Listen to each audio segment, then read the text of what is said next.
In this video I'm going to show you how to change Instagram name without waiting for 14 days.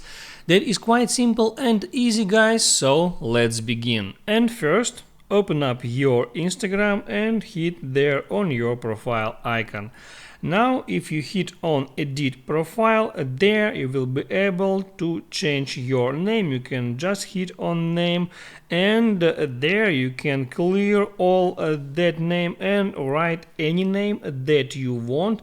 And here it says that you can change your name of your Instagram account twice within 14 days. If you make it once within 14 days, it's not a problem. You can write there another name and then hit done. But what to do if you change your name already twice in the last 14 days?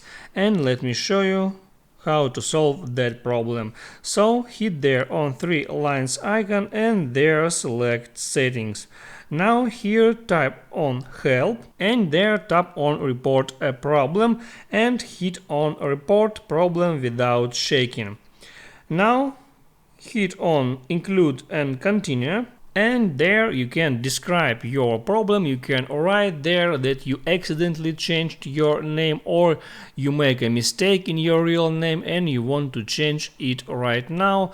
And there you can ask Instagram support team to allow you to change your name one more time in 14 days. And next you can hit on send button to send that support ticket, and you have to wait just for some time until support ticket will send you a request. That's how it works. Hit the like button if it helped you out and don't forget to subscribe.